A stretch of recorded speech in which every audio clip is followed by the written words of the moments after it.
What's up guys, Eric with Ferris Engineering, joined today with Wallace, Tony and Andrew doing an install on our M4. We've had this design for a really long time, but we're finally getting to it as things are starting to clear up in the shop. So we're gonna be doing our front splitter install, which I know a lot of you guys have been asking us for. Now with our front splitter, you're gonna see a large increase in front downforce.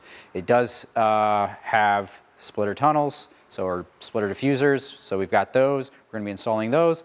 We have a polyweave front splitter blade, and then we have an air dam, and then it's gonna be a quick release install, or at least our version of a quick release install. All right, so we have the kit components in front of us. We have 2 air dams. We have oil cooler deflectors, I guess we could call them. Chassis mounts. And we have splitter tie brackets. We have diffuser add-on panels. We have the front splitter diffusers. And then we have the splitter itself, which is the carbon polyweave that we make a lot of our parts from. So now we're gonna go and start assembling this kit. All right, the first step is we're gonna actually assemble the splitter blades in half. What I recommend is a mallet. We're gonna align these two, and then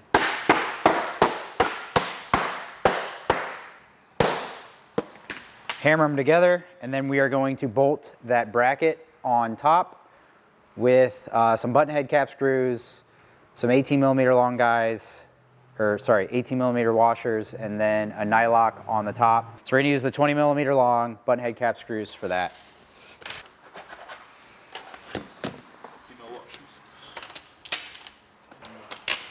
Nice.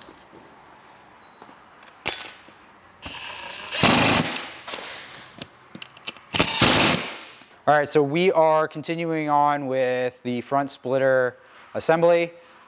We're gonna call these oil cooler guides. They go on the top side of the splitter. This is the top side of the splitter, not the bottom side with all the countersinks, counter bores. We have the guide, we have 2. There's a slightly taller side and a shorter side. The taller side goes on the forward facing location, and then the flange goes outwards. So we're gonna throw that on there like that, and then the other one goes like so.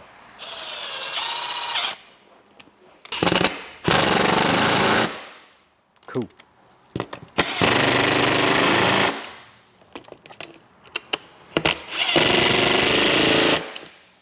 All right, so we are now installing the structural tube to the splitter.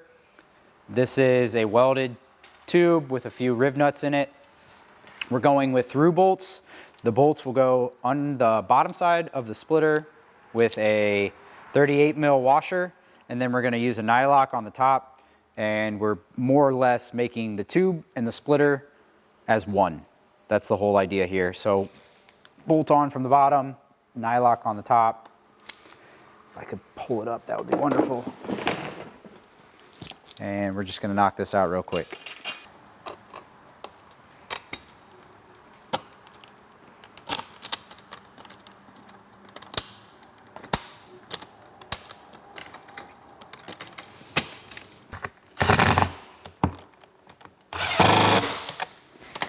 Once you have the splitter structure bar and the oil cooler guides on, we're going to install this bulb seal on the oil cooler guides. This side's already done. It's going to come in one section, so I've trimmed that one to fit. I'm going to do this one now. So kind of hold it up there. See, it's a little long. We give you a little extra just to be sure. Right there. You can just cut this stuff with regular scissors. It's not super strong. And then it just slides right on. And with that, the actual splitter assembly is fully assembled, besides the air dam, which we'll get to later. So let's get to the mounting brackets for the splitter. Once you have your splitter all put together, you're gonna wanna go ahead and take the front bumper off. If you need some help on that, we did create a video on the G series bumper removal. So go ahead and visit that in our profile here. But otherwise, we're gonna need to remove this front bar. This is where the front bumper clips onto at the bottom. It's gonna be a T45 on either side that need to be loosened. and removed. Go ahead and remove this across the front of you. And then this will pop out like so. Now once we get to this section, and I've removed both of those T45s for this lower bumper support bar, you're going to notice that if you have the radar for the active cruise control, it is riveted in. It's also riveted in behind this foam, so there's no way to remove that bracket except damaging it. So you can just pull it out, do one side at a time, go ahead and pull it straight out, fold it up top, and then you can pull out the bracket. This plastic piece will also need to come out. So you may be able to just pull it, but it does help to have a little pocket screwdriver to kind of pry it out. Maybe.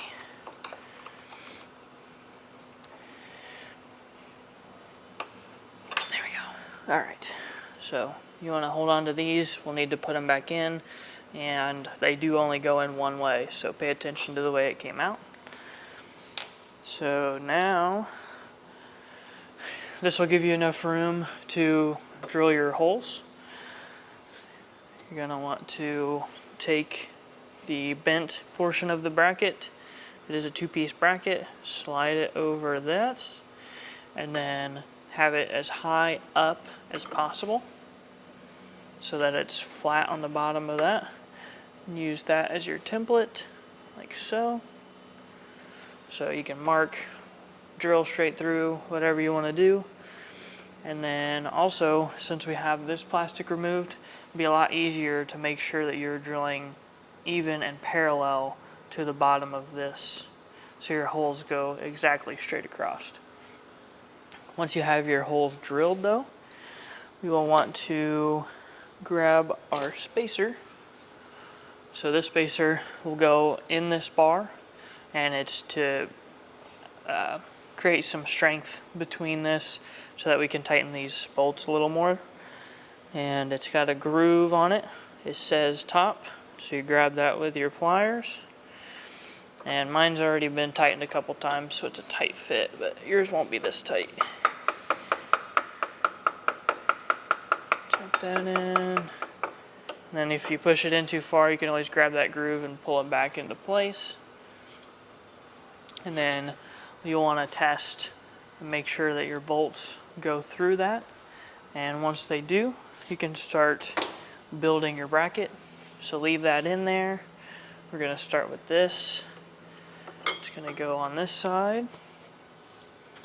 And then we're going to grab these 55mm long socket head cap screws and an 18mm washer. Going to go ahead and slide this through. Same on the back one. When you go to tighten these down, there we go. When you go to tighten these down for the final time, you want to make sure the spacer is pushed as far back as possible to allow room for this plastic piece to be reinstalled. But before we get the nuts on there, we'll go ahead and install the other side of the bracket. Just slip it in here. Slip it in and then rotate it onto the ends of those socket head cap screws. And then we'll be able to go in with our nylock lock nuts. And wherever my 10mm wrench went, there it goes.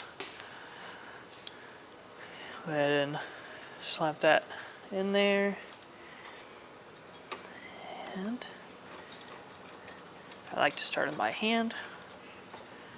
Once they're started by hand, go ahead and take my wrench back off. I'll do the rear one. Rear one can be tricky, so don't get frustrated with it.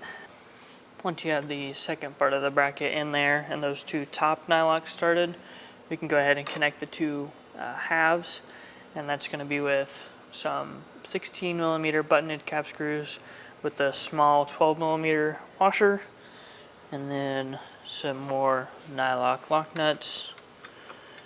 Go ahead start these.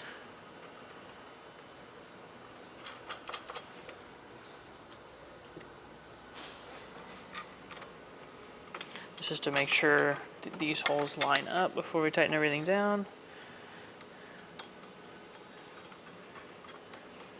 There's that. Last one. Alright. Those are all started by hand.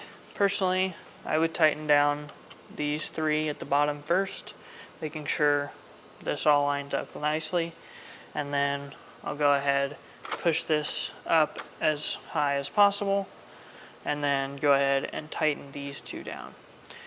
These two, or these, they just need to be about 10 foot-pounds, nothing crazy. These two, it is pretty important. That's where the structure between the bracket and the car is. So these will be tightened down to 15, 16 foot-pounds. It is pretty specific.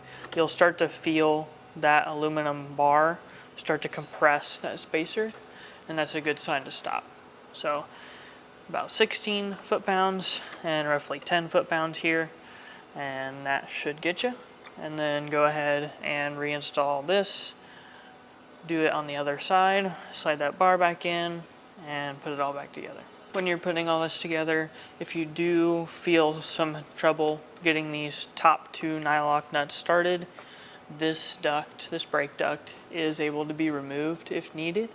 So it would be a T30, and there is one bolt down here, and then up on top of it there are two more.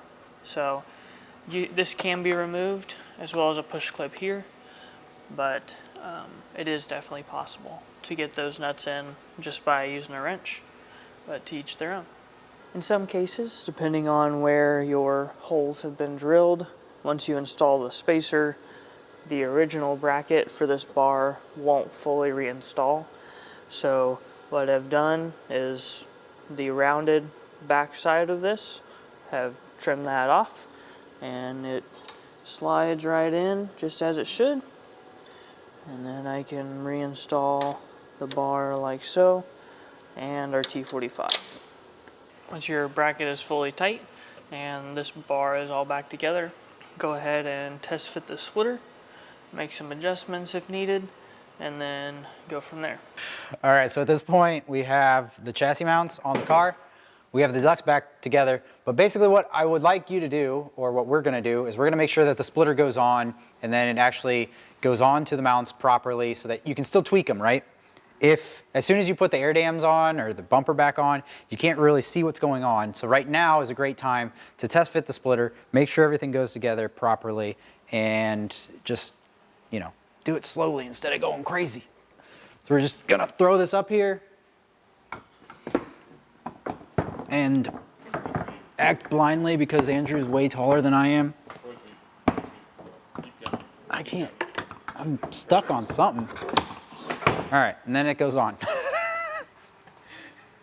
I can't see what I'm doing at all. I'm talking about seeing what I'm doing, and it's like way above my head. Let's lower. All right, so at this point, I'm gonna take this back off. Yeah! And say this exact same thing. So at this point, we have the chassis mounts on. The ducts are pseudo back together. Anyways, we're basically not gonna install the bumper or the air dam yet. And the whole reasoning behind this is so that you can see what's going on when you put the splitter on for the first time. I want to make sure that, and I want you to make sure that it goes on the chassis mounts fine, because right this moment we can tweak this. We can actually drill the holes bigger if we need to. Hopefully we don't. We can manipulate this a little bit because the bolt holes are bigger than where we tighten them down at. But the whole idea here is a dry test fit before you go too far into reassembly. So we're gonna grab our splitter. I'm gonna try and stay out of the camera's way, and we're gonna throw it up. Okay, I'm in the way. We're just gonna throw it up and slide it on, and we're gonna let it hang. As soon as we start tightening some bolts on, it's gonna tighten up, but right this moment, we just wanna make sure it all goes on together, and it does. So we'll continue on with the install. We have the bumper back on, it's loose. We're putting back on the underbody panel underbody plastic panels, as many as we can, and we're working through that right this moment because this is the first time this is happening. But we found out that because we've added this bracket right here, this is gonna rub, and it doesn't allow this bolt hole to line up with the bumper. So we're going to trim just this little bit right here. And I'm gonna use an angle grinder, but Andrew would use a bench sander if you have access to it. Tony said potentially score it with a razor blade and then break it. There's a bunch of different ways, but basically we're gonna try and remove that amount from both sides and then make sure that this actually bolts back up. Like, I don't think people need to do this, but I think it'll definitely benefit some like rigidity here. It's the plastics just, it all interlocks, you know? Yep. Freaking cars are plastic. Oh yeah, freaking perfect, dude. Yeah. Nobody likes flappy bumpers. On Bam. the Done. So we'll bolt that together. We're gonna have to figure out, that center one's gonna be an interesting one because it's like literally right there. But at least we got this done. All right, so we have the front splitter on. These three panels are back on. We didn't trim the center one. We kind of just shoved it up in there, and it kind of bows a little bit, but fits pretty well.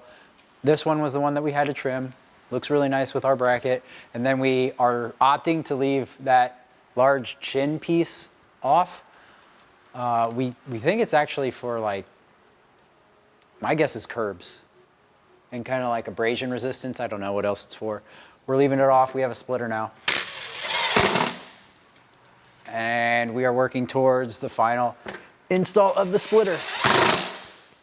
All right, so at this point, we've got the bumper bolted on and we are working on the air dam. So what I'm gonna recommend here is we're gonna work from the center out, and we're gonna put the bolts in, and then when we get to a hard bend, which I'm gonna say this area is a hard bend, and then this area is gonna be another hard bend, we're gonna probably pull the splitter off, maybe undo some of the bolts, and then use our hands to bend this around and get a really nice bumper contour.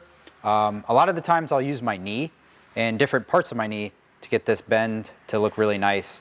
But that's what we're gonna do right now.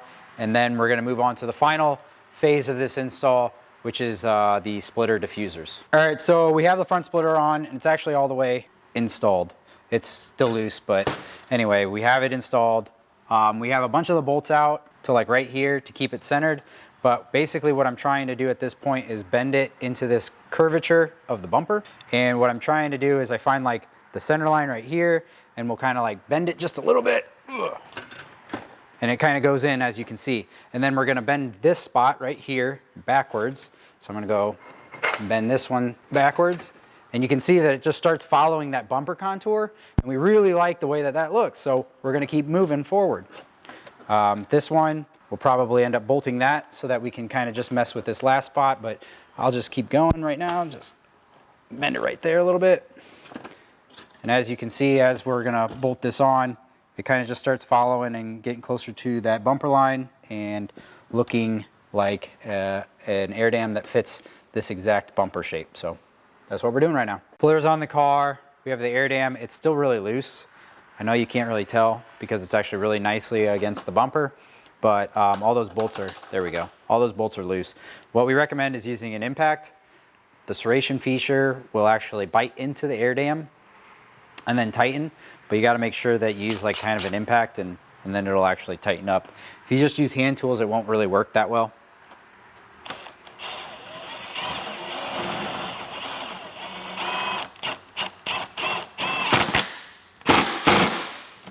There you go, you can see it do that right there. It's not exactly fun, but it allows you to mess with the air dam slightly when the splitter's on the car.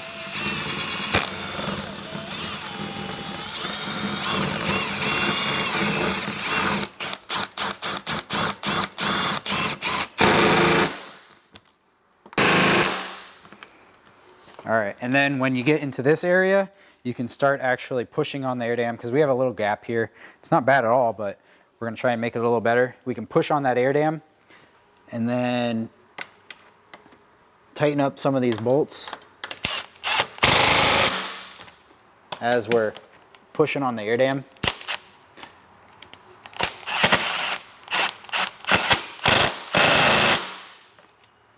and that helps get that air dam to look really nice.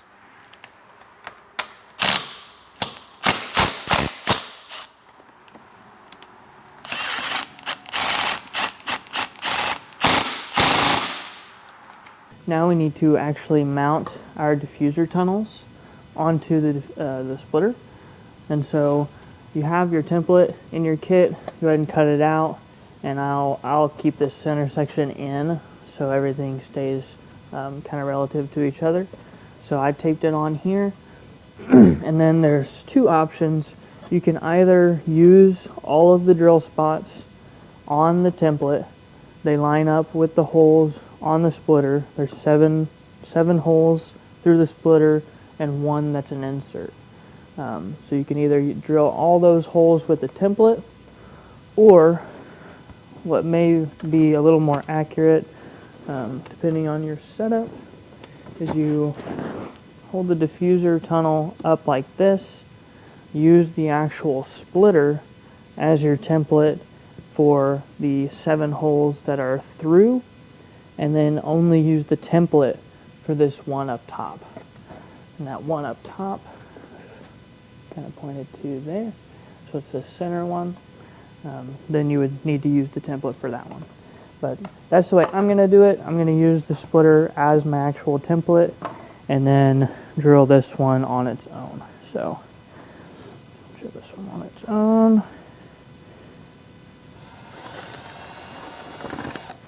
Once you have your holes drilled in your diffuser tunnel, you're going to grab your 20 mil long M4 button-head cap screws with one of the fender washers and a nylon lock nut.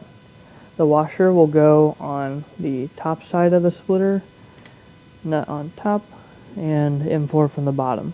I've got all these started here, and then I'll flip it over and show you the one that is not a through hole. This one here in the center is the one that is not all the way through, and that one's going to require the 6mm long M4 button-head cap screw.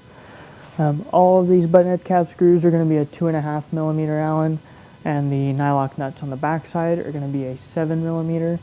I opt for a wrench to hold it on the back. But get this side fully installed, the other side fully installed, once you have the air dam tightened down. This does cover up one of the air dam fasteners. So get your air dam all settled, then tighten this down, and then we'll do the extension piece once the splitter is on the car. All right, so on these side panels, we're going to be cutting out this red area, and we're going to actually be going all the way up top too. But it's in between these two holes. We're going to remove that, and that is why. Here we're looking at the trim panel that goes in front of the wheel. There's going to be one on either side. And this rear section is going to be trimmed so that our diffuser tunnel can pass through here. The way we do that is we slide the splitter on with the diffuser tunnel installed, see where it hits, and then make a trim. This is about where ours landed. It's definitely going to fall between these two mounting points, so you want to keep it between there. But otherwise, it's kind of up to you where you see it's hitting. I'm going to throw ours up here and show you exactly how ours fits. Here I've slid the diffuser on. It's actually not bolted at all. It's just sitting on the mounts. And this is our opening. And you can see that it clears our diffuser tunnel. And then I'm going to throw this extension piece, the 3D printed extension piece, up in here to make sure that it doesn't hit as well. Tuck it in there.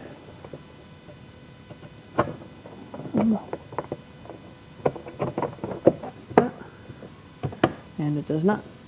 So you want to clearance it for this extension piece and the diffuser tunnel, and once you see that it doesn't hit, move on to the other side, repeat the same process, and then go further with the install.